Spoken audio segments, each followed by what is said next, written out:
orang tua atau ibunya yang kurang berpendidikan. Terus kemudian nanti anaknya, itu kalau kalian lihat video kan ada anak yang mau minta makan, nangis-nangis, malah dimarahin sama ibunya. Itu karena memang anaknya kurang berpendidikan dan dilahirkan dari ibu yang kurang berpendidikan. Kalau ibunya ngerti gizi, nggak bakal kayak gitu. Makanya kalau misalkan ada orang yang bilang cewek itu kalau dia sekolahnya tinggi, itu ujung-ujungnya tetap ke dapur, ya betul. Tapi dapurnya orang yang berpendidikan sama yang nggak berpendidikan itu beda. Jadi kalau misalkan anak itu dilahirkan dari orang tua yang nggak berpendidikan, asalkan dia itu nggak nangis, asalkan dia itu kenyang, dia nggak nangis dikasih HP, kemudian dia nggak nangis karena kenyang, itu udah cukup buat dia. Padahal dia nggak tahu kalau HP itu nantinya akan membuat anak itu emosian, atau misalkan kenyang itu belum tentu gizinya tercukupi. Nah, hal tersebut itu bisa dipahami oleh orang-orang tua yang berpendidikan. Nggak bisa orang tua yang nggak berpendidikan itu sampai ke sana mikirnya. Kalaupun ada, itu pasti nilai outlier lah, kecil banget. Nah, jadi paradigma lingkungan itu biasanya mengontrol diri kita. Itu yang bahaya sebenarnya. Kalau itu jelek, kalau bagus ya nggak apa-apa. Kalau jelek itu bahaya. Kayak tadi tuh, umur 25 belum nikah. Akhirnya dia nikah, terus kemudian punya anak. Dan itulah kenapa disebut dengan kemiskinan struktur. Kemiskinan terstruktur itu munculnya dari situ, dari paradigma lingkungan yang dianut oleh sebagian masyarakat di situ. Terus kemudian karena kitanya malu kalau nggak ngikutin paradigma yang ada, akhirnya kita mengikuti itu. Dan itu menjadi siklus yang tidak akan habis-habisnya. Maka cara keluar dari situ adalah dengan cara berpendidikan. Nah, nggak ada lagi caranya, selain kita harus belajar. Itu yang pertama. Yang kedua, terkait itu, nah itu contoh dari paradigma lingkungan. Sama juga tadi, ketika kita membahas tentang lulus cepat atau enggak, ini sebenarnya masalah yang sangat kompleks sekali. Hal yang paling sulit untuk dianalisis dari dunia ini itu adalah terkait hal yang sifatnya sosial humaniora. Itu sangat sulit sekali. Contoh misalkan, itulah kenapa dalam ilmu sosial itu ada yang disebut dengan ukurannya menggunakan statistik, bukan deterministik. Bedanya apa? Begini, kalau dalam sains, 1 kilometer itu pasti 1.000 meter. Mau saya, mau tukang gorengan kek, mau mahasiswanya, mau dosen yang ghosting kek, mau pencuri, mau polisi, itu pasti setuju kalau 1 kilometer itu pasti 1.000 meter. Itu yang disebut dengan deterministik. Jadi deterministik itu ukurannya pasti, dia nggak bakal berubah. Siapapun yang mengatakannya itu pasti begitu hasilnya. Kalau kita jatuhin gelas dari atas ke bawah, pecah ya, semuanya yang melakukan itu pasti pecah. Itu kalau dalam ilmu sains tuh begitu. Ukurannya deterministik. Nah, kalau dalam ilmu sosial itu ukurannya statistik. Statistik itu apa? Statistik itu secara sederhana mengukur sesuatu yang masih ada kemungkinan untuk tidak terjadi. Contohnya misalkan, dari 40 siswa yang diajar oleh dosen yang cerdas, apakah mahasiswanya cerdas semua? Enggak. Kan harus ada yang namanya survei dulu. Harus ada yang namanya formulir, wawancara, observasi, dan lain sebagainya. Jadi dalam statistik bisa disebut misalkan, 80% mahasiswa yang diajar oleh dosennya yang cerdas itu menjadi cerdas juga, misalkan begitu. Berarti ada 20% mahasiswa yang enggak. Nah, itu ilmu sosial tuh begitu. Nanti akan dicari tahu tuh terkait variabel anak tidak cerdas itu kenapa. Nah, misalkan dia itu karena males. Belum tentu juga. Bisa jadi dia itu punya problem di rumahnya. Bisa jadi dia itu makannya kangkung pagi-pagi sama mie goreng yang dia itu disimpan di ompreng atau disimpan di tempat wadah makan, di Tupperware yang dia tuh kotak, nanti mie-nya ngikutin bentuk itu Tupperware-nya kan gitu. Itu biasanya suka dibawa anak-anak kalau mau renang tuh. Saya waktu kecil suka kayak gitu. Terus dia itu misalkan begadang karena dia harus kerja. Nah, itu belum tentu dia karena malas. Dia bodoh itu belum tentu karena dia malas. Makanya di buku saya yang ketiga, itu yang judulnya Kenapa Aku Bodoh. Di bagian pertama itu saya bahas terkait kenapa orang-orang tuh bodoh. Jadi bisa jadi dia itu bodoh karena memang dari kecil dia tuh stunting, contohnya gitu. Ini saya harus bahas hulunya dulu ya sebelum ke teknisnya. Karena ini penting. Eh, Bisa jadi orang tersebut itu memang dari kecilnya itu udah kena stunting. Stunting itu artinya dia kurang gizi, kurang nutrisi, kurang protein, dan lain sebagainya. Kok bisa begitu? Ya karena tadi, bisa aja dari orang tuanya yang dia itu nggak berpendidikan, akhirnya ya asal kenyang si anak tersebut. Atau ya orang tuanya miskin, itu juga bisa. Nah, stunting itu akibatnya apa? Akibatnya stunting itu adalah dampak terhadap otak yang cacat seumur hidup. Jadi cacatnya itu bukan berarti dia langsung jadi stupid gitu seumur hidup, enggak. Jadi dampaknya itu adalah misalkan si anak tersebut itu kalau mikir tuh lama, kalau dijelasin itu harus berulang-ulang. Itu tuh bukan karena dia bodoh, memang kondisi dia bodoh, tapi itu adalah akibat. Akibat dari apa? Akibat dari sebabnya tadi. Jadi kalau misalkan kita bilang, wah, Rossi pembalap ini kalau misalkan kita kasih motor Supra batok geter itu dia bakal menang apa enggak tuh di sirkuit? Kan nggak bakal menang. Jadi bukan bukan karena si Rossi-nya nggak ahli, tapi karena memang mesinnya itu nggak bagus. Manusia juga gitu, bukan dia bodoh karena memang dia nggak bisa, tapi bisa aja karena otaknya dia itu memang sudah rusak dari awal. Nah, itu harus dipahami itu ya. Nah, dalam ilmu sosial kerumitannya sampai sana dan jauh banget. Itu kalau saya bahas secara kompleks itu bisa setiga hari tiga malam. Ya, jadi kalau misalkan kita mau sekarang bahas terkait lulus cepat apa enggak, kita harus tanya terhadap diri sendiri karena kita ini beda latar belakangnya masing-masing. Contoh misalkan, saya itu dari orang yang nggak punya, terus kemudian saya ngambil S1 dengan sambil bekerja, saya ngambil kelas karyawan. Ada berapa orang yang kayak saya, waktu saya di SMP, itu nggak ada satupun. Jadi waktu saya lulus SMP, itu kalau saya lihat di grup alumni, nggak ada satupun. Bahkan yang masuk ke kuliah S1 itu cuma sekitar 2%. Selebihnya nggak ada yang kuliah. Ketika saya masuk SMA, itu yang kuliah juga sekitar 2%. Karena saya di sekolah SMP ya biasa aja, di SMA juga tempat biasa aja, di S1 tempat biasa, S2 ya agak mendingan, S3 baru di IPB. Nah, berapa orang yang punya habit kayak saya waktu itu? Itu sangat sedikit. Kenapa? Karena memang seharusnya saya ini mewarisi kemiskinan yang ada. Karena memang dari sisi kiri kanan itu nggak ada orang yang harus bisa saya jadikan sudut pandang atau saya jadikan acuan sebagai seseorang yang, wah ini kayaknya saya bakal kayak gini nih kalau di masa depan gitu.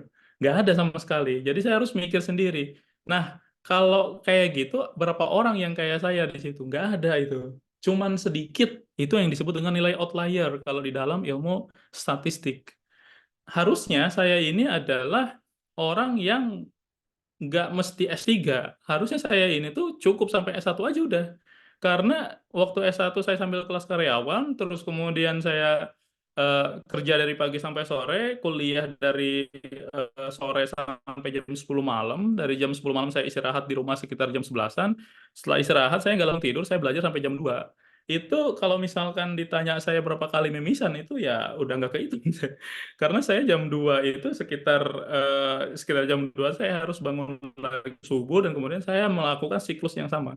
Nah, saya yang melakukan siklus seperti orang itu nggak banyak. Itu nggak banyak. Itu nilai saya itu nilai outlier. Nah, saya punya keinginan ketika saya waktu itu saya harus lulus cepat. Pertimbangan saya itu adalah yang pertama, saya nggak bisa yang namanya bayaran di semester depan hanya untuk ngerjain skripsi. Jadi rugi buat saya ngeluarin duit untuk sesuatu yang sebenarnya saya nggak dapetin gitu. Ibaratnya kalau kamu beli bakso, udah ngasih duitnya 10.000, kasih kan sewot ya. Lah ini mahasiswa itu satu semester dia bayaran, terus kemudian dia nggak dapat apa-apa dari kampus itu bahagia itu. Makanya saya heran tuh. Ada mahasiswa yang dosennya nggak hadir tuh bahagia. Itu kan sama aja kayak kita beli bakso, kita nggak dikasih bakso, terus kita bahagia, itu kan bego ya. Kalau menurut saya itu stupidity level max itu. Karena rugi banget harusnya. Dan kalau misalkan kita dikasih tugas sama dosen yang susah, itu tuh harusnya seneng. Karena apa? Karena ya justru kalau buat saya sederhananya prinsipnya ketika saya dapat tugas yang susah dari dosen, itu tuh akan membuat saya ini jadi mudah ketika saya lulus. Kalau saya dikasih tugas yang mudah ketika saya kuliah, itu berarti ada sesuatu yang mencurigakan di masa depan. Karena hidup itu tidak semudah itu. Yang pertama, kalau saya dikasih tugas yang mudah, itu yang pertama bisa dosennya males. Yang kedua dia malas meriksa. Yang ketiga, yang pertama dia malas. Yang kedua dosennya malas meriksa. Yang ketiga, itu memang kampusnya nggak benar, itu aja. Karena memang dia hanya ingin meningkatkan akreditasinya gitu. Untuk meningkatkan akreditasinya dengan cara apa? Ya memperbagus luarnya aja secara kuantitatif. Kuantitatif itu apa? Kuantitatif itu adalah sesuatu yang diukur oleh angka aja. Kayak misalkan mahasiswa lulus tepat waktu berapa orang? 99% mahasiswa di sini lulus tepat waktu. Nah, itu dinilai tuh untuk akreditasi kalau itu mahasiswanya bagus. Tapi kan belum tentu. Bisa aja karena dia cuma bayaran doang, terus kemudian pas dia nggak pernah masuk, ketika dia mau next semester, dia harusnya ngulang, tapi karena tadi tuntutan mahasiswa, tuntutan kampus itu agar dia naik akreditasinya cepat, maka mahasiswa itu nggak ngulang. Mahasiswa itu hanya dikasih tugas untuk memenuhi semester tersebut dan nilainya dikasih, misalkan B. Akhirnya walaupun begitu, dia tetap naik semester. Dan kemudian sampai semester 7 8, terus kemudian dia bikin skripsi yang asal-asalan, habis itu ya dia lulus karena diuji juga asal-asalan. Kenapa kok diuji asal-asalan? Karena dari kampusnya itu menuntut agar penguji itu meluluskan anak tersebut. Biar apa? Biar akreditasinya naik. Jadi saya bilang, kalau misalkan kita ngobrolin secara kompleks masalah sosial ini, itu tuh akan sangat rumit sekali gitu. Cuman yang mau saya sederhanakan di sini adalah tadi, ketika kita punya sesuatu dalam diri kita, misalkan tadi kan tujuannya kita mau lulus cepat, tapi kita harus tanya lagi nih ke dalam diri kita sendiri, kita ini butuh lulus cepat apa enggak? Itu yang pertama. Karena yang tadi itu, misalkan contohnya ya, saya itu lulus cepat, nah karena saya punya tujuan. Ya, saya punya tujuan lulus cepat itu, cita-cita saya memang pengen jadi profesor. Waktu dari 14 tahun yang lalu sebelum saya kuliah, saya udah bilang ke ibu saya, itu saya pengen jadi profesor. Begitu.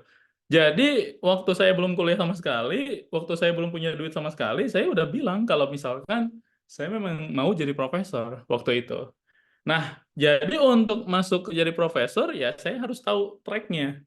Track untuk jadi profesor itu mau nggak mau tuh harus S1, S2, S3, habis itu ya kalau bisa postdoc, kalau enggak ya saya harus naik lagi jabatan sampai saya jadi profesor. Nah, agar saya bisa mencapai tujuan saya dengan cepat, mau nggak mau ya saya harus lulusin S1 saya itu dengan cepat juga. Jadi saya lulusin S1 saya 3 tahun setengah. Karena tadi yang pertama saya nggak mau bayaran untuk di semester depan hanya bikin skripsi. Itu buat saya tuh pecundang. Agak rugi aja gitu maksudnya. Kayak apalagi sekarang udah banyak AI, ChatGPT dan sebagainya gitu ya. Saya bisa selesaikan 3 tahun ya. Bahkan saya bisa bikin skripsi seminggu itu. Karena memang tugas saya waktu S3 kemarin itu di semester 1 ya bikin skripsi setiap minggu itu. Ya jadi bukan sesuatu yang aneh gitu. Dan sebenarnya gini sederhananya, kalau kalian mau bikin skripsi yang cepat itu tuh mudah sebenarnya. Baca aja sering dan nyari kasus aja gitu. Oke, saya lanjutin dulu yang tadi. Nah, eh, kedua prinsip saya itu adalah ketika saya kuliah itu saya harus tahu konsekuensinya. Ketika saya kuliah, itu saya harus tahu konsekuensinya. Konsekuensinya apa? Konsekuensi saya kuliah itu adalah dapat tugas. Jadi saya heran kalau ada anak yang ngeluh dengan tugasnya. Lah, itu konsekuensi Anda waktu lu masuk kuliah gitu. Kan nggak mungkin, misalkan Anda kuliah, terus misalkan Anda beli bakso, terus Anda dikasih bakso, terus Anda protes gitu, loh kok saya dikasih bakso? Ya memang harusnya dikasih bakso. Terus maunya dikasih apa? Ya konsekuensinya itu. Jadi aneh kalau ada mahasiswa ya ngeluh, ya saya juga kadang ngeluh, cuman saya harus sadar lagi ke dari diri saya bahwa ya ini konsekuensi saya kuliah. Apalagi kalau udah kuliah S2, S3 terus ngeluh itu tuh aneh buat saya. Karena kuliah S2, S3 itu tuh sama sekali bahkan sedikit banget orang yang dipaksa untuk kuliah S2, S3 gitu. Itu tuh sangat sedikit sekali orang yang dipaksa sampai kuliah S3 itu. Jadi ketika dia masuk S3 dengan kesadaran penuh dia daftar, dia bayar dari awal, kemudian dia tiap semesternya bayar, terus kemudian ketika dikasih tugas dia ngeluh, itu aneh gitu. Karena ya yang ngapain dia daftar dari awal kalau memang dia mau cuman ngeluh-ngeluh aja di setiap semesternya kan begitu. Nah, jadi buat saya dari awal ketika saya masuk kuliah itu saya harus memiliki pikiran bahwa konsekuensinya adalah ketika saya kuliah, itu berarti ada hal-hal yang harus saya lakukan. Berarti ada sesuatu yang akan saya tinggalkan. Makanya saya bilang di status di Facebook kemarin tuh terakhir saya bilang ruginya ketika saya harus belajar banyak selama 14 tahun ini sampai saya lulus S3, itu saya kehilangan temen. Karena ketika saya nongkrong, ketika saya diajak nongkrong, saya itu nggak pernah mau. Dan akhirnya mereka malas untuk ngajakin saya lagi. Nah, jadi temen tuh akan hilang satu persatu tuh. Yang akan datang itu nantinya adalah relasi, karena memang kita secara kualitas akan naik, gitu. Itu yang saya ya maksudnya mungkin disebut dengan kerugiannya lah gitu dalam hidup. Jadi temennya tuh sedikit banget. Karena memang ya setiap diajak nongkrong ya saya jarang mau karena ya itu tadi. Kenapa jarang mau? Ya saya harus kerja dari pagi sampai sore, habis itu saya harus kuliah, setelah kuliah saya harus belajar lagi gitu. Ya mana ada waktu untuk nongkrong. Kemudian waktu S2 juga sama, saya dari Senin sampai Jumat saya kuliah, sorry, dari Senin sampai Jumat saya kerja saya di Jakarta, di daerah Kuningan, dan itu di Pancoran pasti macet banget, sampai rumah tuh jam 9 malam, udah capek karena dempet-dempetan di kereta. Senin sampai Jumat, habis itu nanti Jumat sore sampai malamnya saya harus kuliah S2, terus kemudian saya pulang sampai rumah jam 12 malam, jam satuan sampai rumah, pagi-paginya hari Sabtu itu sekitar jam 5 subuh saya harus berangkat lagi karena untuk kuliah lagi. Saya harus kuliah lagi sampai sore. Nah, habis itu kan nggak mungkin kalau kuliah S2 nggak dikasih tugas. Nah, jadi dalam satu semester itu ada 4 mata kuliah dan semuanya ngasih tugas. Jadi Sabtu sore sampai Minggu besoknya itu saya nggak pernah buat ada untuk main. Jadi kalau mau nonton ya nonton, tapi kalau main itu nggak ada gitu. Jadi emang benar-benar ngabisin waktu itu untuk ngerjain tugas. Sampai akhirnya saya selesai S2, maka saya lanjut lagi ke S3 sekitar tahun 2020. Jadi 2019 saya selesai S2, 2020 saya lanjut ke S3. Nah, itu apa lagi?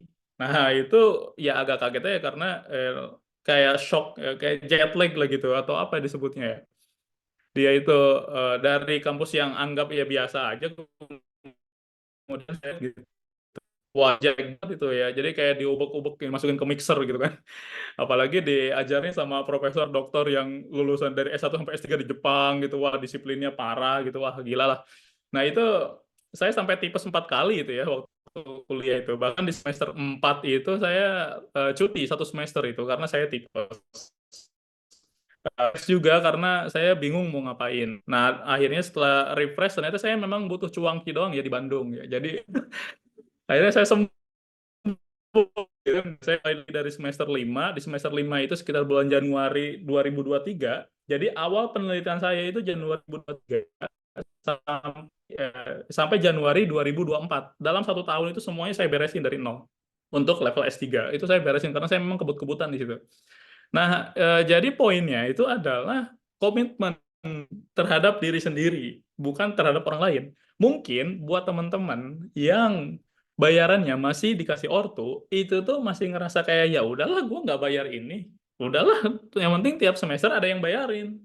Mau gue belajar, mau kagak, ya udah, mau dosennya ada, mau enggak, ya udah gitu. Kan ada yang bayarin ini tiap bulan, jadi ya udah gitu. Cuman masalahnya adalah banyak orang yang mengira, banyak mahasiswa yang mengira kalau tugas-tugas kampus atau kuliah itu adalah sesuatu yang sudah menjadi kewajiban mereka dan ketika mereka melaksanakannya gugur kewajibannya. Mereka mengiranya sampai situ. Padahal mereka lupa kalau misalkan yang namanya hidup itu tuh beneran hidup ketika lulus gitu. Jadi coba aja deh kalau misalkan ini kan belum pada lulus nih. Rasain H+1 setelah wisuda. Wisuda misalkan hari ini ya, hihi aja gitu. Besoknya rasain deh. Setelah wisuda, itu kalau misalkan kalian belum gawe, yang pertama tetangga bakal nanyain lama-kelamaan di rumah. Yang kedua, udah nggak enak mau minta uang sama ortu. Yang ketiga, mau ngambil makan aja udah kayak tikus tuh. Pelan-pelan aja ke dapur. Itu, apakah semuanya begitu? Mayoritas begitu. Karena apa? Karena akan ada beban moral secara otomatis dalam diri kita untuk menjadi seperti itu. Terus kemudian nanti di KTP atau misalkan ketika ditanya, statusnya itu udah bukan mahasiswa lagi. Nah, jadi itulah kenapa ada banyak mahasiswa yang tidak mau meluluskan dirinya sendiri karena lebih enak status mahasiswa daripada pengangguran. Tuh. Nah, itu yang disebut dengan postpone reality. Nanti silakan dicek tuh. Itu silakan. Jadi postpone reality itu adalah kondisi ketika seseorang sebenarnya dia udah layak untuk lulus, tapi dia tidak mau meluluskan dirinya hanya karena dia takut disebut pengangguran, gitu. Jadi kalau misalnya saya terkait tips dan trik lulus, itu harus tahu dulu ya apa yang menjadi landasan Anda harus lulus cepat. Oke. Dan kemudian selain itu kita harus paham juga bahwa apakah kita udah siap. Karena tadi saya bilang ketika kita lulus itu otomatis jadi pengangguran. Itu langsung berubah statusnya itu.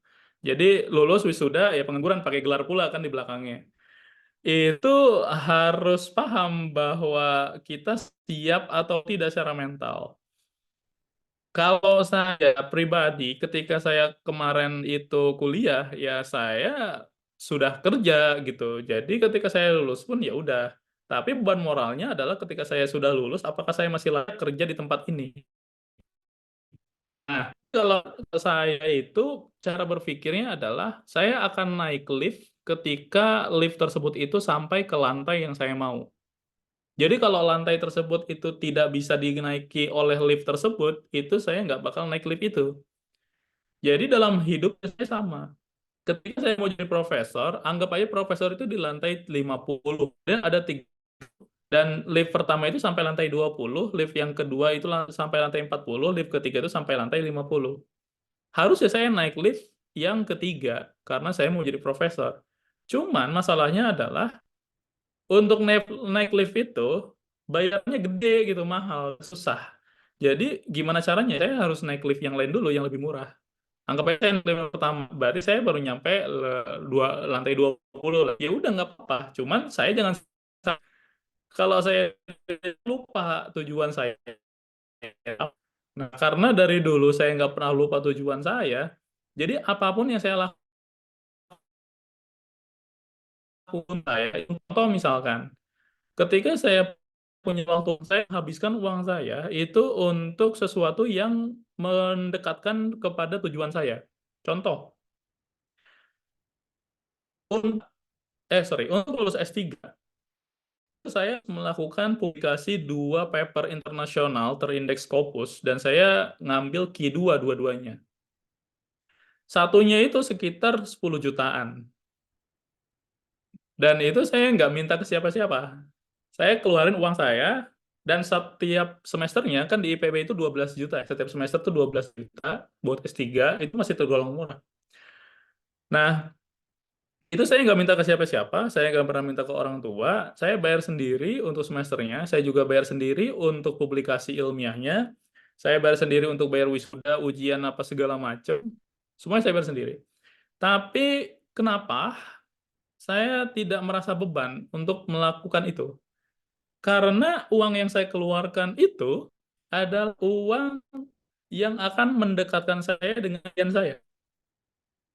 Maka ketika saya mengeluarkan uang tersebut untuk hal tadi, saya tidak pernah ngerasa keberatan.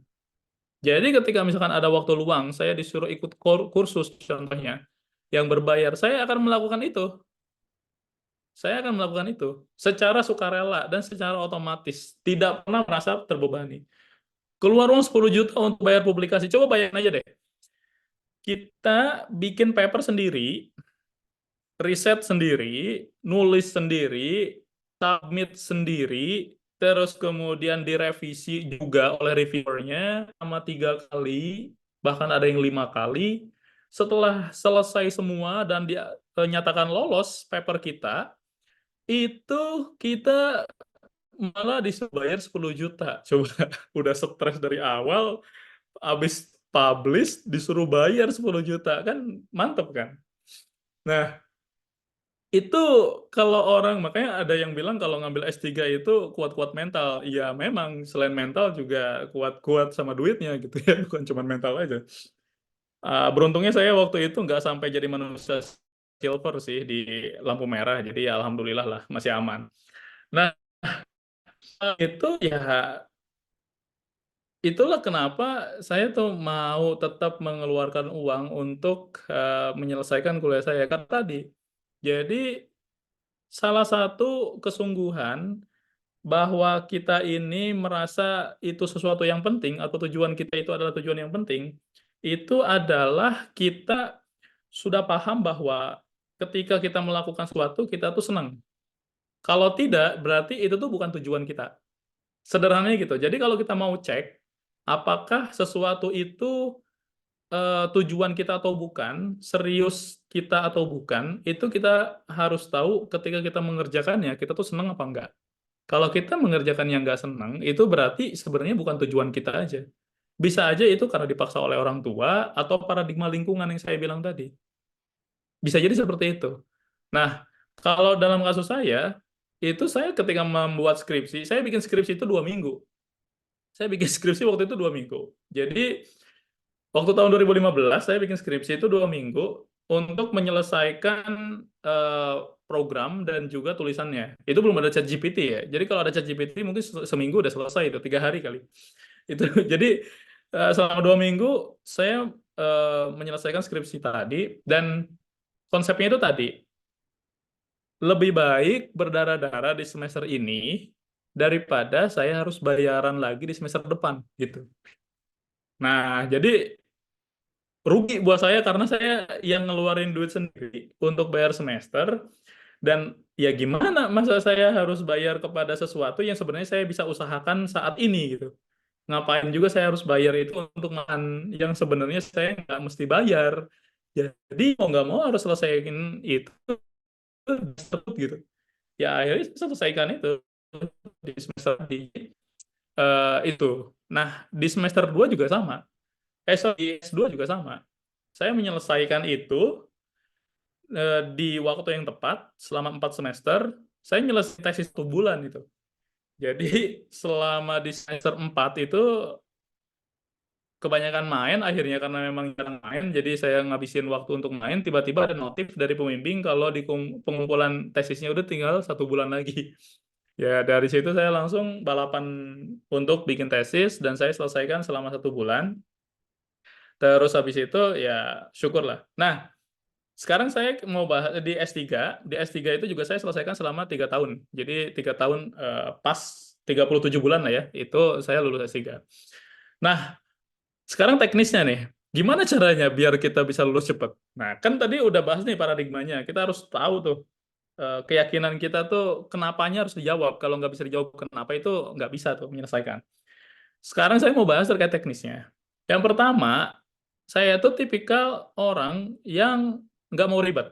Contohnya misalkan, kan orang kalau misalkan mau riset, itu biasanya kan nyari objek ya, bener nggak? Kayak sekolahan, rumah sakit lah, terus pokoknya tempat-tempat lah ya, yang harus membutuhkan surat-surat riset gitu ya, dari kampus kemudian dibawa ke objek penelitian gitu. Bener nggak sih? Kayak gitu ya? Kan suka kayak gitu tuh. Nah, saya kan orangnya nggak mau kayak gitu makan waktu. Jadi caranya gimana?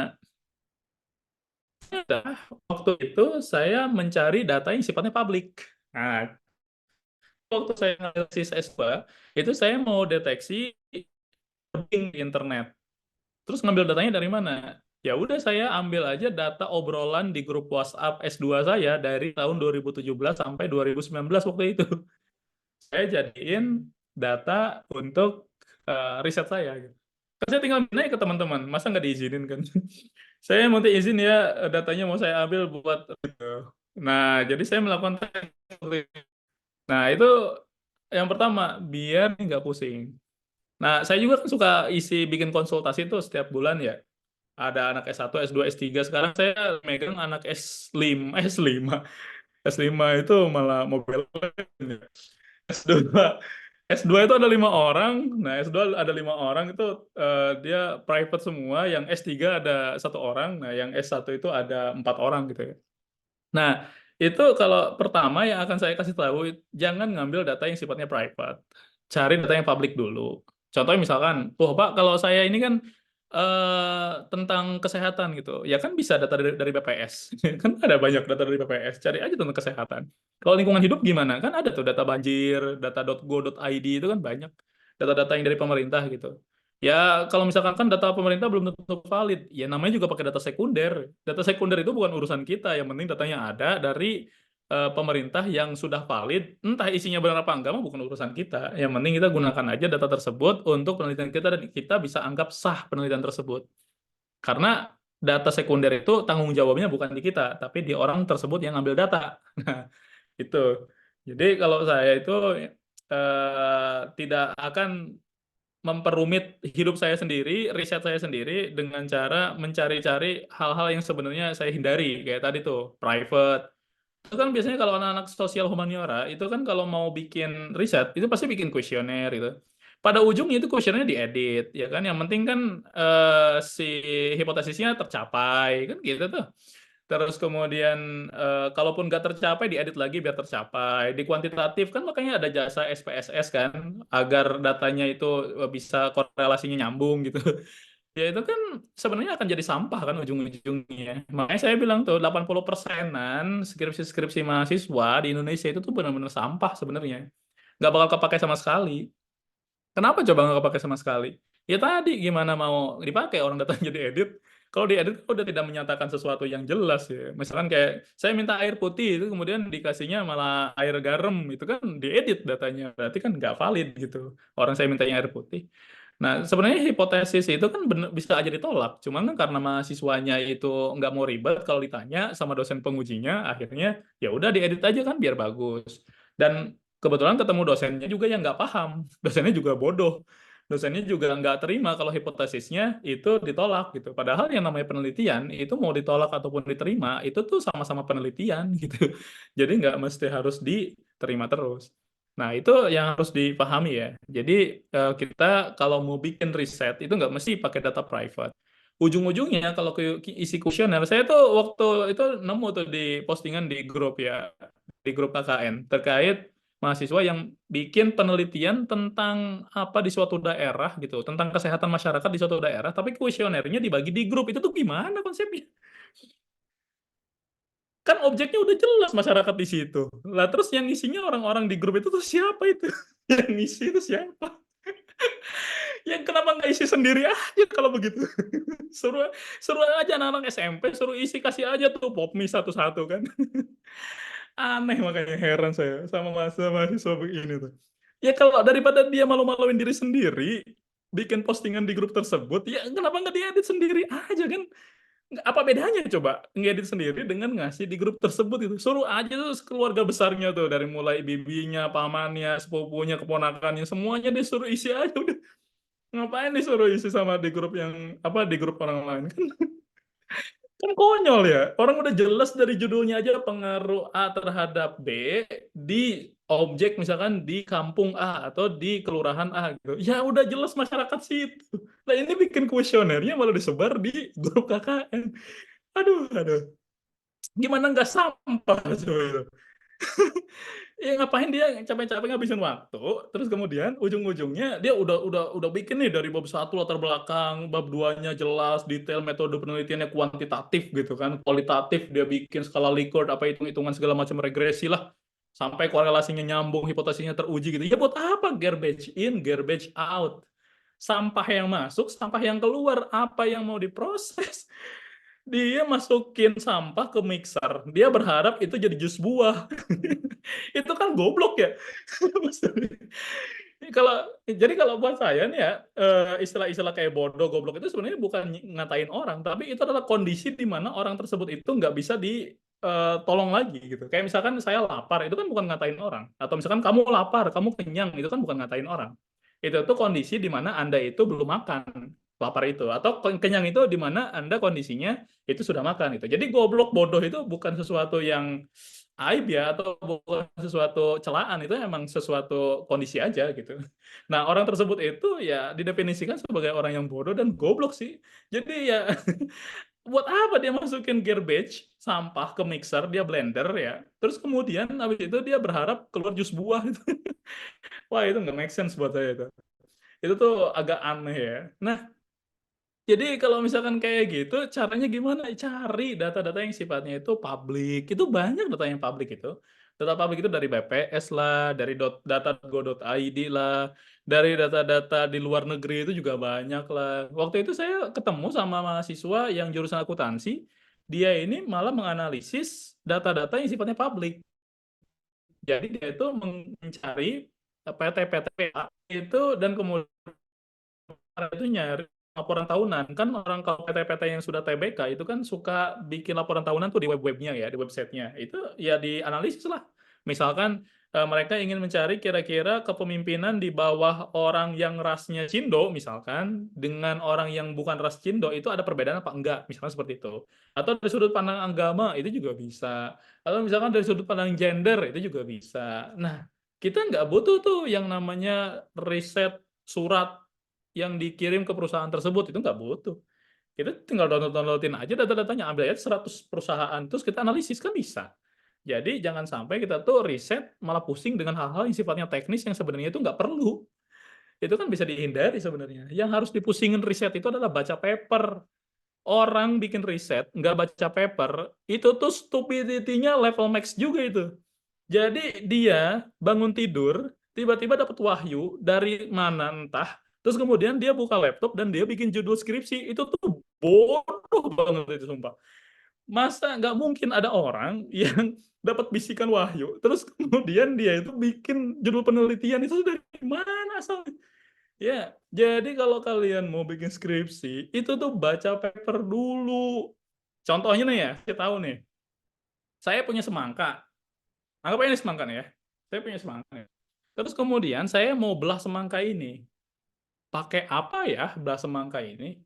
Jadi caranya adalah saya akan mencari orang-orang lain yang membelah semangka. Dan mereka pakai apa?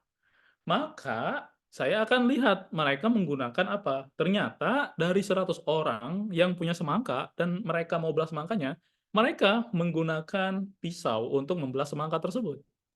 Kemudian 100 orang tersebut itu kita lihat ternyata semuanya menggunakan pisau contohnya. Oh, saya tahu untuk membelah semangka ini saya harus pakai pisau. Sehingga orang saya ini kan mengetahui ya, level skripsi itu sampai itu doang. Jadi skripsi itu ada menggunakan metode yang sudah ada sebelumnya, digunakan kepada kasus kita. Udah selesai, skripsi itu begitu. Jadi bukan misalkan, wah ini kan udah banyak yang pakai, ya justru karena banyak yang pakai, saya pakai juga. Gimana sih? Aneh nih, dosen-dosen Indonesia tuh aneh. Ini kan metodenya udah banyak yang pakai, ya justru banyak yang pakai, Bu, jadi saya pakai. Kalau nggak banyak yang pakai, nanti saya salah lagi. Tahu dari mana ini metodenya bagus kalau jarang yang pakai, kan gitu nanti jawabannya. Kayak kamu nih ya, kalian beli skincare di Shopee, itu milihnya toko yang udah reviewnya banyak atau yang sus yang nggak ada sama sekali? Kan pasti yang milih reviewernya banyak. Udah ada badan POM-nya, udah di-endorse sama dokter kecantikan. Lah kalau misalkan tiba-tiba ada skincare yang nggak ada badan POM-nya, nggak di-endorse sama dokter kecantikan juga, dan lain sebagainya, kan kita nggak mau pakai ya. Ngapain kita pusing-pusing mikirin skincare yang nggak jelas, ya lebih baik saya pakai skincare yang udah jelas, kan gitu. Itu juga sama, dalam skripsi juga begitu. Jadi dalam skripsi itu, ya kita menggunakan metode yang sudah banyak orang gunakan untuk penelitian kita. Jadi kalau kita ditanya, "Kenapa kamu menggunakan metode ini?" Jawabannya itu adalah berdasarkan 100 referensi yang saya baca, metode ini cocok untuk kasus yang mirip dengan saya, begitu jawabannya. Artinya apa? Artinya di dalam skripsi yang diperkuat itu bukan metodologinya, sorry, bukan metode pisaunya, tapi yang diperkuat itu adalah alasan kenapa kita menggunakan pisau ini.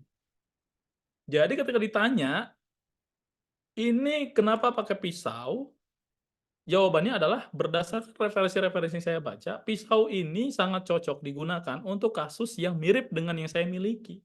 Sehingga ini mempertegas saya menggunakan pisau untuk menyelesaikan masalah saya, begitu.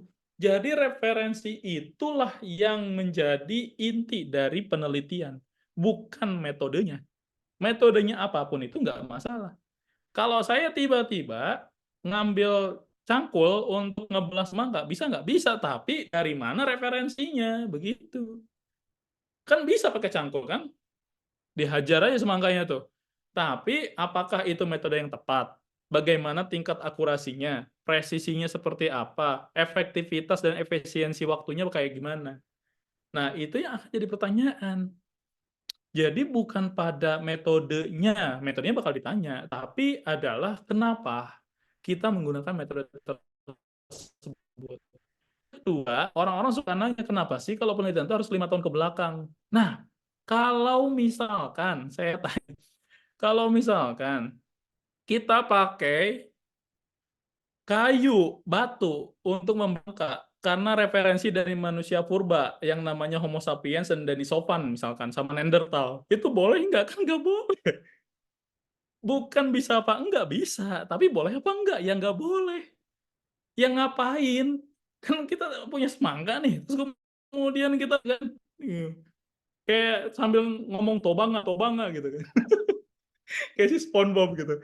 Nah itu kan nggak make sense ya. Ya bukannya bisa apa enggak, tapi boleh apa enggak kan nggak boleh.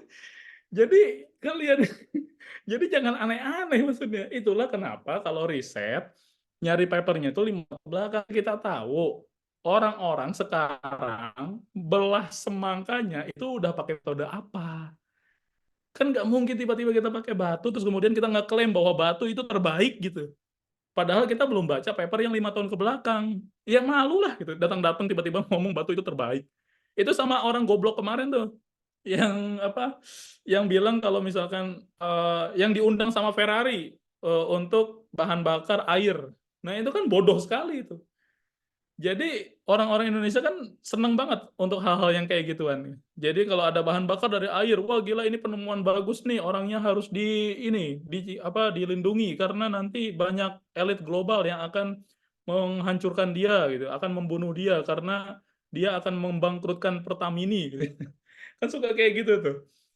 Itu tuh bukan begitu ya. Jadi ya kalau memang air bisa digunakan untuk bahan bakar, ya dari dulu itu tuh sudah dipakai gitu.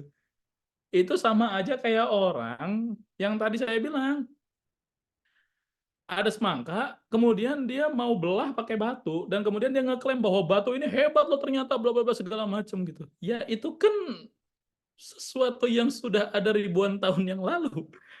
Anda ini karena tidak baca paper 5 tahun ke belakang aja jadi nggak paham. Itu juga sama. Jadi perbedaan antara kita dengan orang yang nggak kuliah, itu tuh kita nggak kagetan harusnya. Jadi ketika ada orang yang bilang, wah air itu bisa jadi bahan bakar, kita tuh harusnya nggak kaget, bukan malah bangga. Ini makanya ada mahasiswa yang bangga dengan air yang jadi bahan bakar tuh goblok banget tuh, heran saya. Kenapa? Karena ya dia kalau dia mikir secara ilmiah, ketika air itu bisa digunakan sebagai bahan bakar alternatif dibandingkan minyak, itu tuh udah nggak make sense. Kenapa? Ya karena api aja kalau dikasih air tuh padam gitu. Gimana caranya air bisa dijadikan bahan bakar? Sedangkan yang namanya bahan bakar itu kan butuh api. Masa iya air itu akan dijadikan bahan bakar untuk api, sedangkan api saja kalau dikasih air akan padam. Kan bodoh ya. Makanya itu tuh nggak make sense. Jadi mahasiswa-mahasiswa ini banyak juga yang dia itu tipikalnya tidak memiliki tidak terstruktur metode ilmiah dalam dirinya gitu. Nah, jadi dalam skripsi itu tuh bukan pada tools, bukan pada cangkulnya, bukan pada pisaunya, bukan pada batunya, tapi pertanyaannya adalah kenapa kita menggunakan metode tersebut pada penelitian kita? Referensinya dari mana? Jadi makanya dalam skripsi di latar belakang itu nggak boleh ada satu kalimat pun yang tidak punya referensi. Misalkan teknologi saat ini semakin canggih dan maju gitu. Kata siapa di Papua? Enggak. Nah, jadi itu harus ada landasannya. Misalkan menurut data dari mana gitu. Jadi jangan mentang kalian merasa hidup di kota dan teknologi maju, udah aja bikin tulis kayak gitu. Itu opini namanya. Di dalam skripsi itu nggak boleh ada opini. Anda siapa beropini di dalam skripsi? Kalau saya boleh. Karena kalau udah S3 boleh bikin opini sendiri. Kalau baru SD nggak punya opini sendiri. Makanya ketika Anda bilang, misalkan kalian bilang bahwa literasi pendidikan di Indonesia itu masih sangat rendah saat ini. Kata siapa itu? Anda atau orang lain. Makanya di situ kasih rujukan di belakangnya bahwa penelitian yang menyatakan hal tersebut itu apa dan siapa. Nah, kayak gitu. Baru itu yang namanya referensi. Skripsi, itu yang namanya skripsi. Jadi skripsi itu artinya adalah karya ilmiah. Dan karya ilmiah itu sederhananya adalah ketika kita mau melakukan sesuatu, itu harus ada landasan ilmiahnya. Landasan ilmiah dari buku yang pertama, yang terindeks Scopus, kemudian yang terindeks Sinta. Kenapa harus papernya terindeks Sinta? Ya sama aja kayak lu pakai skincare tapi nggak ada badan POM-nya, kan nggak mau. Ya gitu juga sama, paper nggak ada akreditasi Sinta, ya jangan dipakai. Siapa yang bisa menyatakan kalau skripsi tesis apa penelitian paper itu benar? Yang di Sinta aja banyak sampah, apalagi yang nggak pakai Sinta gitu mikirnya ya. Heran saya sama mahasiswa ini, suka nanya aneh-aneh itu. Nah, yang di akreditasi sampai nggak mau pakai akreditasi pula gitu. Dan konyolnya, saya kadang suka lihat postingan kayak, gimana ya cara di jurnal Sinta? Anda bayangkan semester 8 nanya begitu. Itu tuh sama kayak anak PAUD gimana cara cebok sendiri itu. Itu kan parah itu. Udah SD kelas 6 nanya gimana caranya ya saya makan dok. Itu tuh wah parah itu. Itu artinya dari semester 1 sampai semester 8 itu main Legends sampai Mythic aja dia. Dia nggak pernah ngapa-ngapain tuh selama kuliah. Jadi parah kalau buat saya yang kayak gitu tuh. Sampai sekarang itu coba belajar yang baik gitu, belajar yang benar, komitmen dengan diri sendiri, alasan kenapanya harus dijawab, terus kemudian gimana caranya ini cepat berlalu. Oh iya satu hal yang terakhir yang mau saya sampaikan. Kalau saya itu ketika mau menyelesaikan tugas, caranya adalah mudah. Jadi saya itu akan tujuannya males-malesan. Gimana caranya saya biar males-malesan? Oh, kan ini ada tugas. Jadi harus gimana tuh? Ya saya kerja tugas secepat mungkin biar saya bisa males-malesan gitu. Ya, jadi malesannya disimpan di belakang, jangan disimpan di depan. Kalau orang-orang kan biasanya disimpan di depan. Wah saya males-malesan dulu baru ngerjain tugasnya gitu. Salah itu. Harusnya oh, ngerjain tugasnya dulu biar bisa males-malesan. Nah, jadi kan dia plong tuh ketika dia mau main game kayak mau mau jalan-jalan kemana kayak kan nggak masalah. Orang tugasnya udah selesai.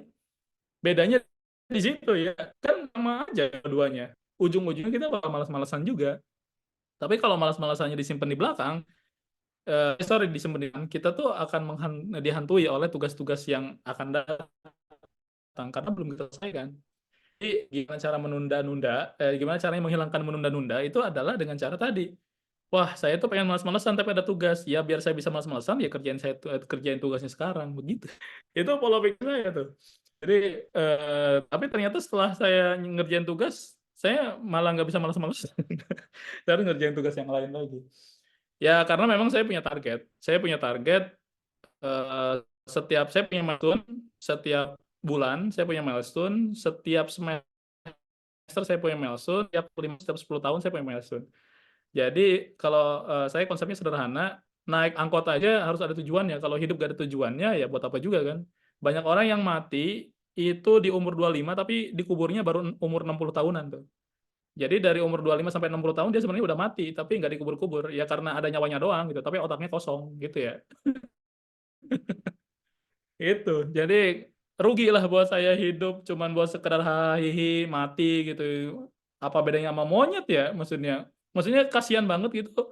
Kasihan banget dulu orang yang berevolusi jadi manusia ternyata ada bedanya sama dia waktu dulu. Mereka berburu, hidup, kawin, punya anak, mati, nggak mikir. Kalau begitu juga sama, ya nggak ada bedanya lah. Buat apa evolusi juga kan? Jadi eh, kalau saya hidup karena saya punya tujuan. Orang yang mati bunuh diri itu karena tidak punya tujuan, sehingga ketika disenggol, oh, bawaannya pengen bunuh diri. Itulah kenapa banyak orang yang bunuh diri agak karena bully doang gitu. Sebenarnya bukan doang sih.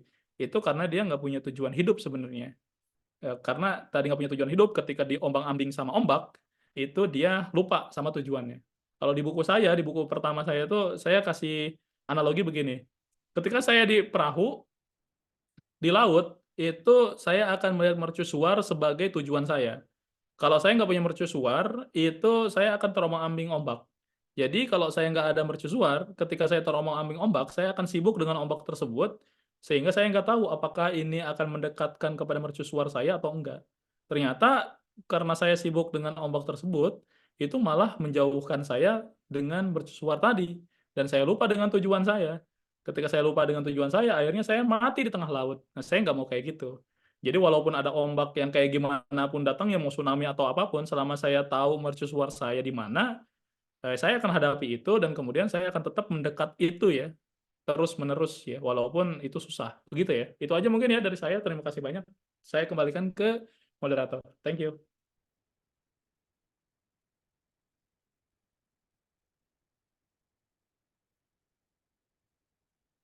Baik, pasti banyak Pak. Pak.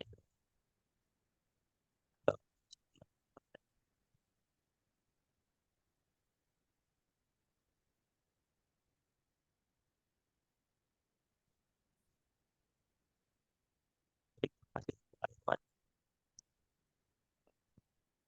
Suaranya nggak ada Mas ya?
Suaranya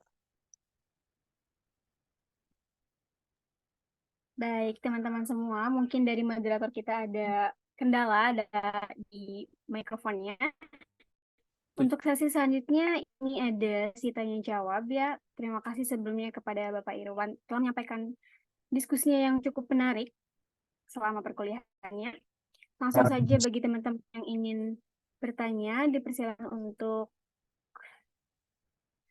menggunakan fitur raise hand atau bisa diketik di kolom chat. Terima kasih.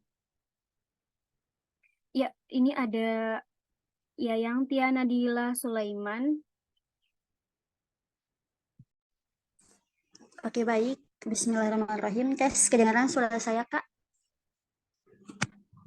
Ya, Nah, di sini saya ada dua pertanyaan. Yang pertama tentang pengalaman saya. Itu di semester sebelumnya kan ada dosen yang jarang masuk, bahkan cuma 3 kali masuk. Masuknya cuma di pertemuan pertama dan di pertemuan kedua. Nah, yang ketiganya itu beliau cuma masuk di UAS saja. Bahkan pas UAS pun kami itu masih TS di mata kuliahnya. Nah, sebelumnya kami sekelas udah pada runding juga mau laporin itu dosen ke kepala jurusan, tapi udah keburu masuk pas UAS. Dan kami ngajak untuk kuliah online pun beliau tetap tidak mau, ada saja alasannya. Nah, bagaimana pandangan Bapak dengan dosen seperti itu? Ya, saya paham sih beliau sibuk, tapi kan beliau juga ada kewajiban untuk mengajar dan ngasih ilmu ke kami-kami. Terima kasih.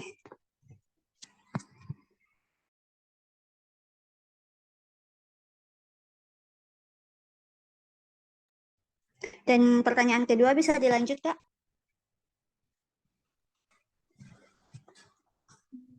Mungkin cukup satu pertanyaan terlebih dahulu, ya.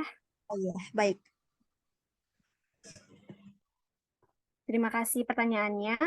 Bapak, punten mau dijawab langsung atau bisa kita tampung dulu? Dijawab aja deh, Mbak. Itu tadi terkait apa gurunya guru dosennya jarang masuk ya? Iya. Kalau saya sebenarnya kalau ada mahasiswa saya juga di sini nih, saya juga jarang masuk kalau misalkan di kuliah online. Tapi saya kasih materi dan saya juga kasih kelas pengganti, misalkan kayak di sekarang tuh saya ganti. Kalau misalkan tadi terkait dosennya, jadi sebenarnya gini sederhananya.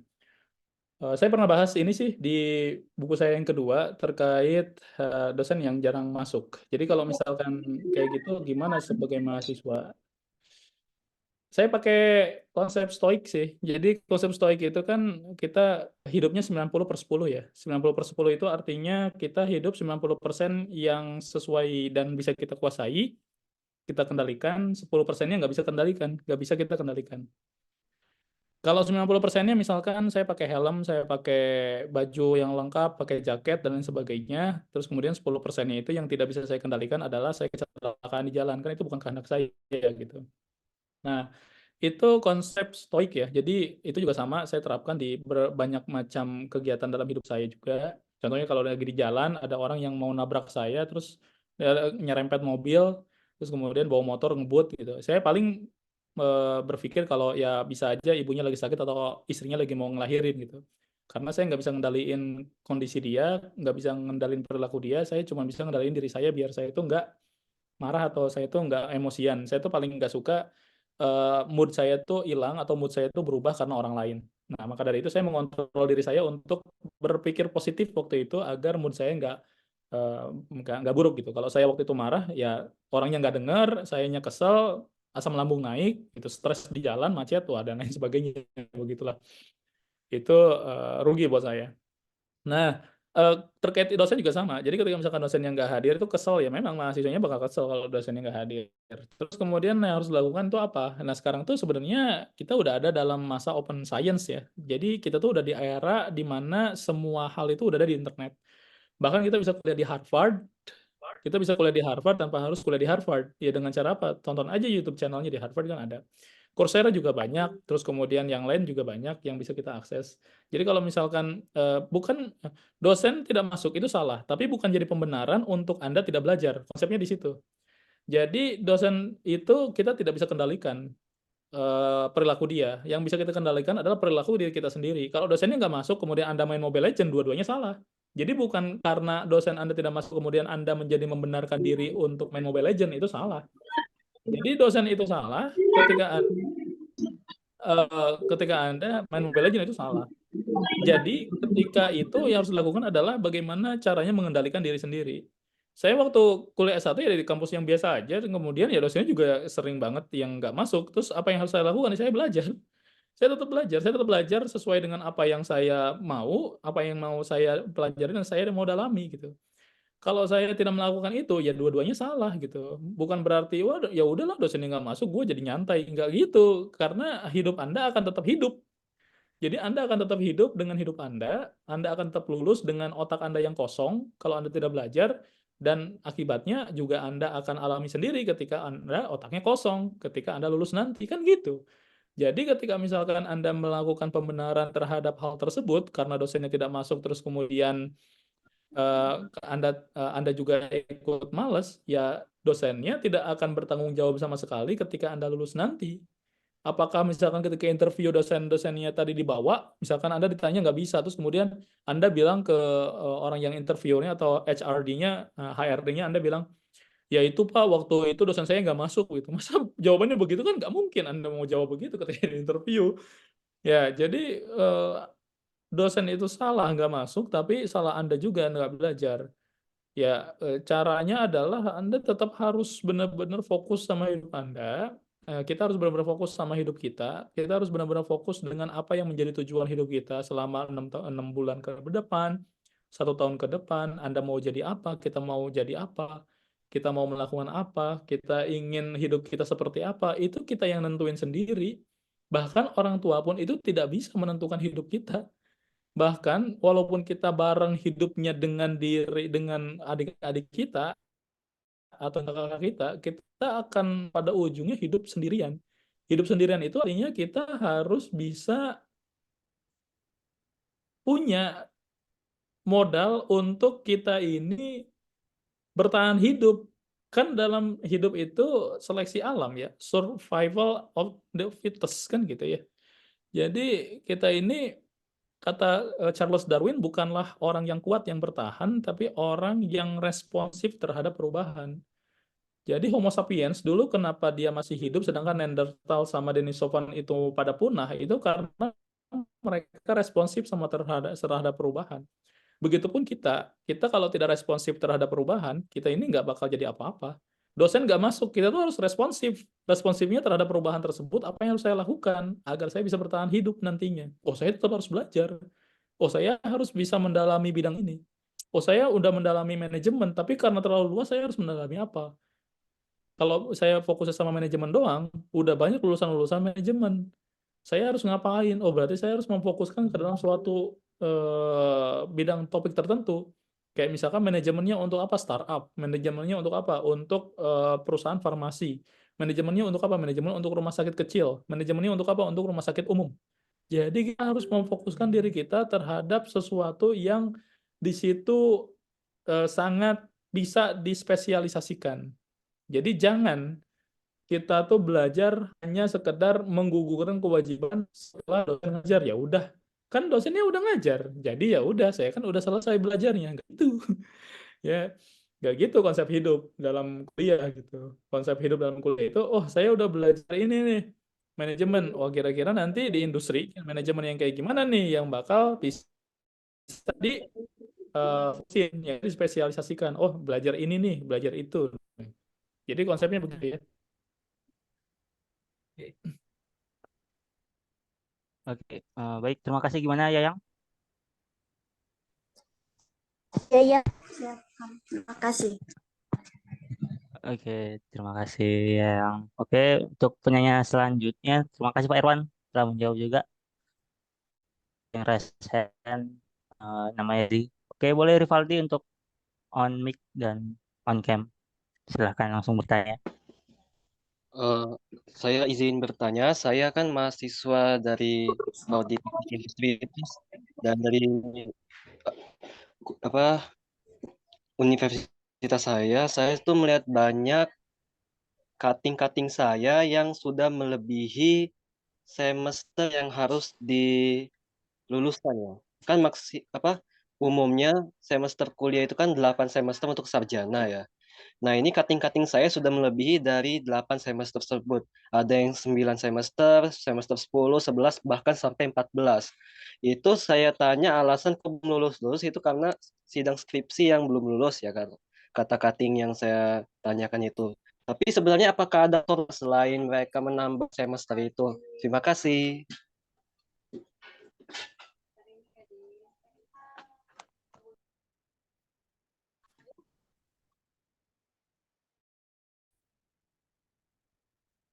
Ini mau langsung dijawab apa gimana? Boleh, silahkan langsung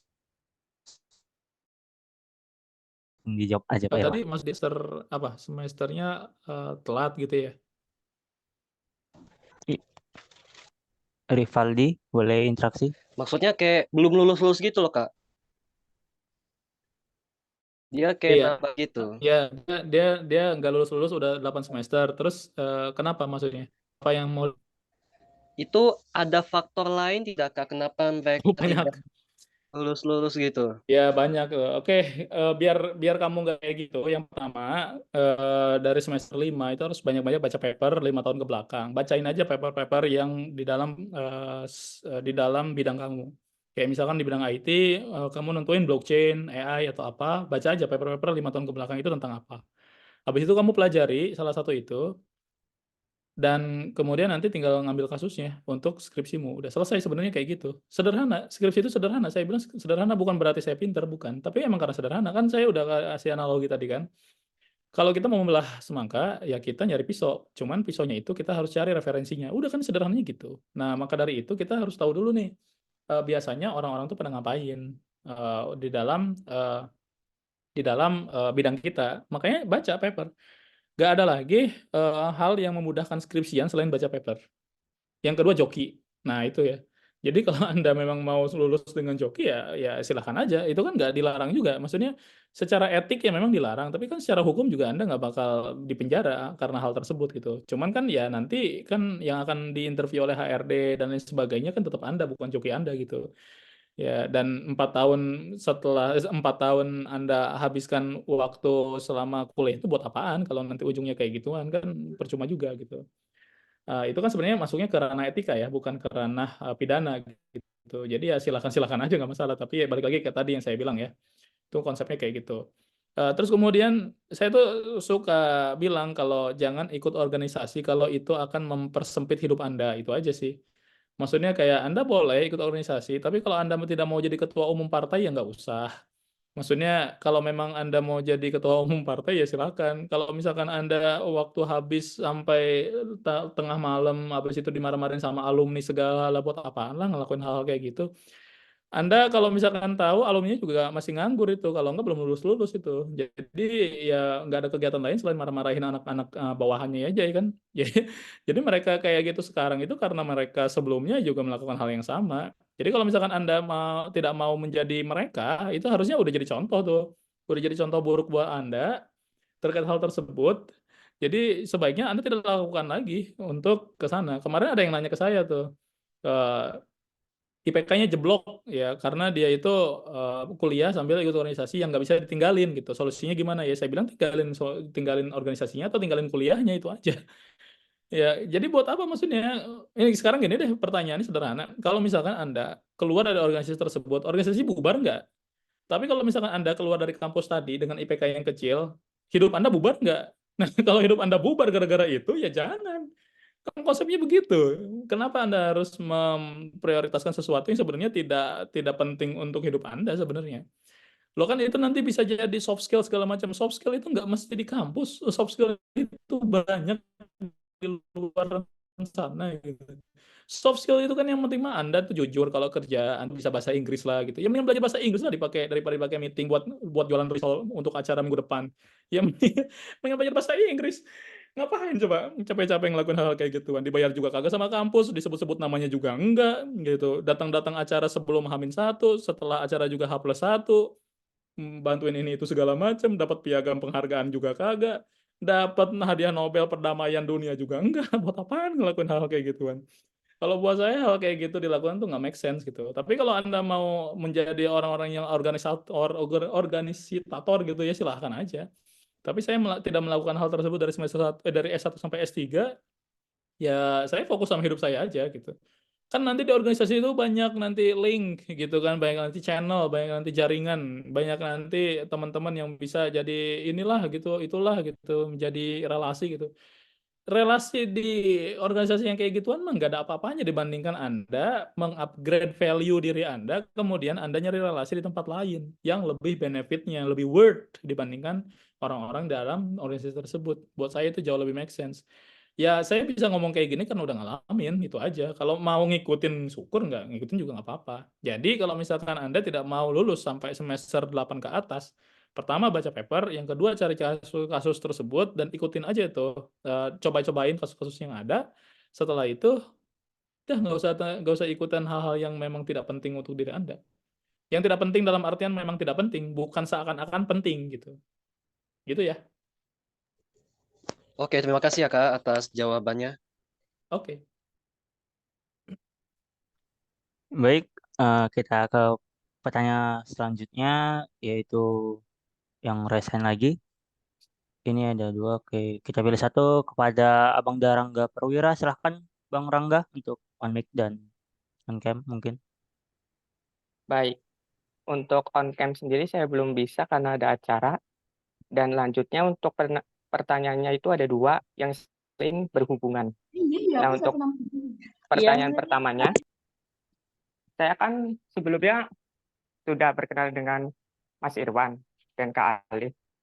Dan saat saya berdiskusi dengan Kak Alif itu berkata yang paling penting untuk menjadi dosen itu pendidikan terakhir. Tapi di sisi lain ada yang bilang juga faktor kampus dari S1 sampai postdoc itu penting. Nah, menurut Mas Irwan sendiri, apakah itu akan mempengaruhi dalam perekrutan dosen di PTN? Karena kalau untuk masuk PTS sendiri kan itu kurang ya di dana penelitiannya, harus mandiri. Sedangkan kalau kita jadi dosen di PTN itu dapat subsidi dari pemerintah untuk penelitian. Nah, lalu untuk pertanyaan kedua ini kan ini menyambung. Kalau untuk menjadi dosen sendiri, faktor jejak publikasi itu bisa mempengaruhi percepatan untuk menjadi profesor atau tidak. Contohnya, kalau semisal saya S1, sudah mempunyai 7. 7 itu diantaranya ada Sinta 5, 2-nya Scopus. Lalu untuk S2 itu bakal naik lagi. Nah, itu akan sangat mempengaruhi perekrutan dosen atau naik jabatannya. Seperti itu. Mohon maaf agak berantakan Oke, karena oke, lagi jalan. saya Terima dapat kasih. poinnya. Yang pertama, kalau mau jadi dosen itu linear. Linear itu artinya bidang keilmuannya itu sama. Itu biasanya S2 S3-nya, kalau S1-nya nggak mesti. Ada teman saya, dosen saya waktu itu STP, kemudian S1-nya STP, teknologi pangan, S2, S3-nya itu ngambil ilmu komputer. Ya itu nggak masalah. Yang masalah itu biasanya kalau S2 sama S3-nya itu nggak linear, itu agak masalah tuh. Kalau S1-nya nggak terlalu masalah. Terus kalau misalkan dibilang yang paling belakang, yang paling ujung, ya, kalau mau jadi dosen itu enggak juga. Karena kampus-kampus sekarang itu udah jarang. Kayak yang pertama gini ya, itu ya bagus, kampus bagus itu tuh udah jarang ngambil dosen dari lulusan S2. Kenapa? Karena lulusan S2 tuh udah overqualified, saya bilang udah oversupply. Lulusan S2 tuh oversupply, dan stabil. Kalau lulus 3 itu nggak usah ngambil S2, mau ngapain. Nah, kalau karena oversupply kan dia banyak orang yang membutuhkan itu dan lowongannya sedikit. Jadi kalau misalkan masih ada kampus-kampus yang ngambilin anak S2 itu biasanya kampus-kampus yang biasa aja dan gajinya kecil. Gaji kecil itu artinya ya kalau memang dia jadi dosen doang kan dia jadi baiknya gitu. Sedangkan untuk hal-hal lain ya dia nggak dibayar kayak tunjangan apa segala macam. Nah, makanya dari itu Pak, waktu yang lalu kan ada orang yang rame-rame itu jangan jadi dosen itu ya memang gajinya kecil tapi ya gaji kecil karena memang dia itu tadi faktornya. Yang pertama itu karena dia itu S2 yang biasa aja, kemudian oversupply juga, terus kemudian dia ngajar di kampus yang biasa aja, ya udah itu nggak bakal jadi apa-apa. Makanya sekarang kampus-kampus yang bagus itu biasanya ngambil yang ongoing S3 atau udah S3. Nah, minimal dia ongoing, minimal dia udah lagi kuliah S3 gitu. Jadi nggak ada tuh di IPB aja sekarang yang ngajar S1 itu harus S3, nggak boleh yang ngajarnya S2. Jadi bayangin kampus IPB kalau ngajar S1 itu udah harus S3. Terus dari publikasi, publikasi itu akan dihitung ketika kita mulai punya NIDN namanya, nomor induk dosen nasional. Nah, publikasi itu akan dinilai ketika kita punya NIDN dan kemudian itulah yang nantinya akan mempercepat kita untuk menambah nilai namanya kumulatif untuk menjadi seorang profesor. Jabatan dosen itu ada 4, yang pertama asisten ahli, yang kedua lektor, yang ketiga lektor kepala atau asosiat profesor, yang keempat tuh profesor atau guru besar. Saya tuh masih asisten ahli dari tahun 2019, gak saya urus-urus karena ya malas juga. Saya lagi kuliah juga S3. Nah, terus kemudian nanti saya lagi ngurus untuk asosiat profesor, jadi saya nggak ke level 2, saya langsung ke level 3, saya mau loncat. Karena saya udah S3, saya bisa loncat dari 1 ke 3. Itu aplikasi 2 internasional ya makanya saya kerjain. Terus kemudian abis itu sekitar 2 tahun dari situ, dari lektor kepala atau asosiat profesor, itu saya bisa jadi profesor.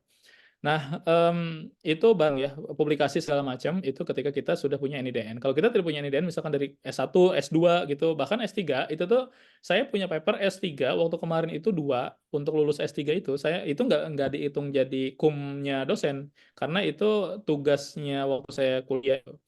Jadi apalagi kalau untuk waktu S1 atau S2 itu nggak bakal dihitung, karena hitungan kumulatif dosen itu ketika kita punya penilaian dan itu di luar dari studi kita gitu ya. Dan itu sangat penting sekali kalau kita sering melakukan paper penelitian. Anggap aja kalau misalkan lagi S1, S2 itu kita biasakan aja bikin paper agar kalau mau jadi akademisi nantinya kita udah terbiasa untuk bikin kayak gituan dan kita nggak kaget lagi apa yang harus dilakukan, terus kemudian cara publikasinya kayak gimana, submitnya kemana, di review atau ditolak itu udah biasa kayak gitu. Teman saya itu ada yang S3-nya itu sebenarnya udah selesai, tapi sampai saat ini belum lulus. Itu karena publikasi papernya itu sampai sekarang belum diterima-terima. Jadi terus-terusan ditolak oleh jurnal-jurnal internasional lainnya gitu. Saya nggak tahu kenapa, dan saya juga nggak ngurusin gitu. Seminar hasilnya udah dari tahun kemarin, bahkan sebelum saya, bahkan 1 tahun sebelum saya. Itu udah seminar hasil penelitian dia. Tapi sampai sekarang nggak lulus-lulus karena di S3 itu ada syarat publikasi 2 paper yang harus dipenuhi gitu. Dan itu kalau publikasi kan harus ke jurnal, bukan ke kampus. Jadi ya mau nggak mau dia harus nyari-nyari jurnal-jurnal yang bisa menerima papernya dia gitu. Sampai sekarang belum lulus-lulus karena itu. Ya lumayan kasihan juga ya. Syukurnya saya waktu di tahun 2023 kemarin selama 3 bulan saya bisa publikasi 2 paper internasional Scopus ya sekarang terindeks Q2 malah. Ya lagi hoki aja berarti itu memang ya banyak-banyak sedekah aja berarti. Ya kita memang harus mempermudah orang lain. Barang siapa yang mempermudah orang lain maka akan dimudahkan lagi hidupnya kan begitu ya. Jadi makanya saya tuh suka aja kalau misalkan sharing kayak ginian pun. Kalau doa saya tidak dikabulkan bisa aja doa-doa orang yang teraniaya kayak kalian kan lebih dikabulkan ya. Ya kayak gitu sih. Jadi buat saya hal-hal tersebut ya. Jadi bukan hanya sekedar apa yang kita lakukan, tapi apa yang kita lakukan terhadap orang lain juga gitu. Bukan bukan hanya sekedar usaha kita. Wah, saya ini bersungguh-sungguh nih sampai lulus semester 8 dan mengabaikan segala hal di dalam hidup saya itu jangan. Ya kita harus tetap kontribusi gitu ya agar ya tadi saya bilang kalau doa kita tertolak karena banyak dosa bisa aja doa-doa orang internet ya kayak kalian itu yang bisa dikabulkan gitu. Ya, jadi itu ya konsep untuk jadi dosen lebih bagus linear aja gitu, nggak usah aneh-aneh lah. Misalkan S1-nya komputer, S2-nya kebidanan, mau ngapain? Mau ngehack orok, ya. Jadi, mau ngehack orok kalau misalkan nggak perlu sesar gitu ya, nggak perlu ibunya nggak perlu ngeden, tinggal di enter langsung keluar oroknya gitu, kan nggak bisa. Jadi nggak make sense lah ya. Jadi linear aja, nggak usah aneh-aneh. Itu sih, ya. Mohon maaf, Mas, itu kayaknya ada kesalahpahaman. Yang saya maksud itu, Mhm. apakah pendidikan terakhir, misalkan saya kan mau kuliah sampai postdoc. Mhm. Nah, itu yang diambil paling dilihat itu postdoc-nya atau dari S1 sampai postdoc. Jadi kan tetap Oh iya S1 linear, sampai tapi yang dilihat itu S1 maksudnya sampai nama kampus. ya S1 sampai S3 itu. Oh iya, satu lagi ya. S1 sampai S3 itu linear, terus kemudian juga eh, kampus itu penting ya. Jadi kalau misalkan kamu kuliah, itulah kenapa saya mati-matian ngambil S3 di IPB gitu. Kalau saya mau, saya bisa ngambil S3 di mana aja yang jauh lebih murah. Terus kemudian ya udah saya yang penting lulus aja gitu. Saya mati-matian di IPB harus tipes 4 kali itu ya karena memang salah satunya nama besar kampusnya. Dan oh ya, postdoc itu bukan kuliah, postdoc itu kerja. Ya, bukan kuliah. Karena kuliah itu sampai S3 aja. Postdoktoral itu bukan kuliah, tapi dia kerja. Kerja sebagai peneliti. Kalau dia sudah pernah postdoc dan postdocnya di tempat yang bagus, itu akan menjadi nilai tambah ketika dia nanti ngelamar jadi dosen. Anggap saja, misalkan saya saat ini ditawarin untuk postdoc di Stanford. Kemudian kemarin ada revisi proposalnya terkait itu, dan saya lagi revisi proposal tersebut. Kalau saya diterima di Stanford dan postdoc selama 6 bulan sampai 1 tahun, dan saya lulus dari sana, ya saya nggak usah ngelamar gawe lagi gitu. Saya kalau mau kemana-mana ya gampang. Saya mau ke BINUS ke, mau ke UI ke, mau ke mana itu mudah sekali gitu. Nah, itu penting ya. Jadi jangan hanya sekedar kuliah asal kuliah, tapi kamu harus tahu juga bahwa nama besar kampus itu nggak bisa dibeli. Itu ya, saya nggak bisa ngomong secara orang motivator yang bilang, wah semua kampus itu sama aja, yang penting kita giat belajar. Enggak, semua kampus nggak sama. Jadi itulah kenapa itu harus sadar diri, dan kalau memang kita hidupnya atau keluar dari kampus yang biasa-biasa aja, kita harus tahu diri kalau itu tuh tidak akan membantu sama sekali. Jadi yang bisa membantu itu adalah diri kita sendiri. Maka dari itu ya saya dari S1 itu biasa, S2 tuh agak lumayan, S3 itu saya benar-benar nyari yang gimana caranya agar bisa masuk sana. Karena saya nggak dapat circle yang bagus kecuali saya ya, Kak, dari kampus yang bagus. Saya nggak bakal bisa dapat kenalan di Stanford kalau saya nggak kenal sama profesor saya yang sekarang, gitu aja. Sederhananya gitu. Bisa menjawab nggak, Mas Rangga? Alhamdulillah bisa. Terima kasih atas jawabannya, Mas. Ya, sama-sama. Baik, terima kasih jawabannya Pak Irwan. Oke, selanjutnya kita ke penanya yang lain kepada Mas Fatur Rizko. Silahkan on mic, Mas Fatur. Sebelumnya saya ucapkan terima kasih ke moderator karena telah mempersilahkan saya untuk bertanya. Oke, Izin siap. bertanya Pak, pada saat kuliah kan mata kuliahnya banyak ya Pak, dan tentunya nggak semua mata kuliah itu bisa kita pahami secara mendalam. Bahkan saya sebagai mahasiswa IT itu kurang suka sama beberapa mata kuliah kayak seperti matematika diskrit, karena sebetulnya orientasi saya tuh ke software engineer. Nah, apakah mata kuliah yang kurang saya sukai tersebut harus tetap saya pahami, Pak? Terima kasih, Pak. Oke, saya punya kasus yang bagus terkait hal tersebut. Jadi saya punya adik saya ini dari SMK itu tuh dia remedial semua mata pelajaran itu. Terus saya lihat rapotnya yang bagus itu nilainya untuk yang produktif aja, nilai-nilai ngoding apa segala macam itu bagus. Kalau nilai normatif segala macam dan lain-lain sebagainya, itu remedial semua. Dia stres, dia nangis ke saya dan dia bilang, ini saya bego apa gimana katanya.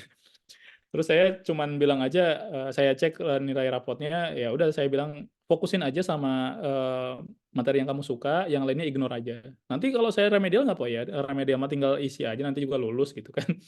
Jadi ya udah, kalau misalnya ada tugas ya kasih pelajari tugasnya, selesaikan tugasnya gitu. Setelah itu ya udah, balik lagi aja ngoding dan lain sebagainya. Sekarang dia udah jadi senior developer kan. Dia nggak lulus kuliah, dia drop out di semester 8 juga gitu. Nah, banyak mekanisme yang kita nggak pahami dalam kehidupan. Nah, maka dari itu saya suka bilang IPK 4,5 juga buat apa kalau otaknya kosong kan. Jadi sebenarnya karena dalam hidup itu yang penting adalah ketika kita sudah lulus nanti, apakah skill yang kita miliki itu bisa match dengan yang dibutuhkan oleh perusahaan. Ya memang kuliah bukan untuk kerja, tapi kalau kita nggak kerja nggak punya duit kan repot juga.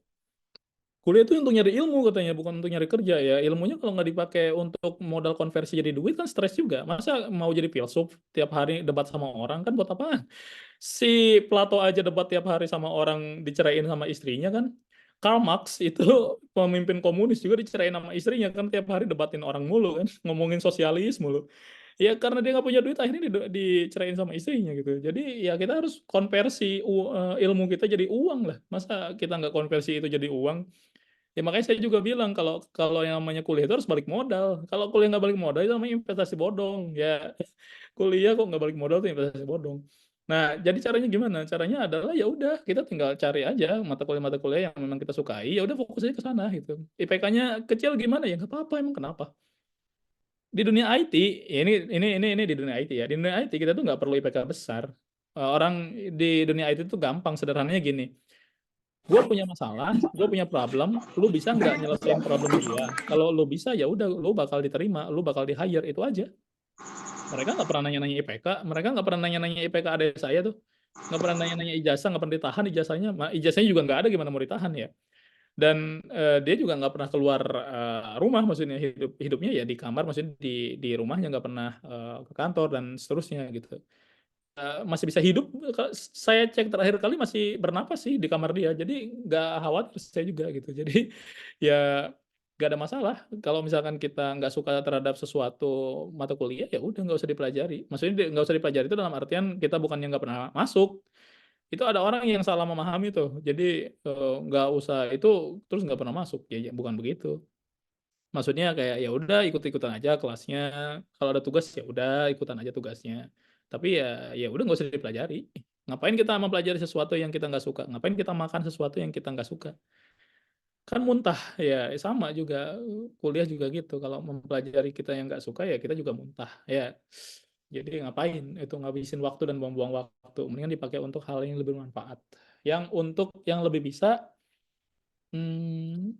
mengupgrade diri kita. Gitu sih. Oke, baik. Terima kasih Pak Irfan atas jawabannya. Gimana Mas Fatur? Aman? Eh, aman, Mas. Terima kasih, Pak Irwan. Yuk. Oke, baik. Kita akan ke penanya yang ada di kolom Q&A nih, Pak. Sebentar, saya cari. Ini ada dari Anonymous Partisipan. Perkenalkan, saya Anissa Ulma Suma dari Pekanbaru. Izin bertanya, Kak. Sebelumnya, di kampus saya pada semester 5 ada dua program KKN. Kukerta, yaitu KKN reguler, dan KKN MBKM. Di mana KKN reguler itu seperti KKN pada umumnya, hanya 4 SKS. Sedangkan KKN MBKM itu KKN dengan SKS sebanyak 10 SKS. Di mana 4 SKS itu memang KKN wajibnya, dan 6 SKS merupakan konversi dari mata kuliah, yang berarti mata kuliah tersebut tidak masuk kelas seperti pada umumnya. Ini menguntungkan untuk waktu yang lebih longgar, sehingga di semester 5 tersebut dapat memanfaatkan waktu untuk menyusun proposal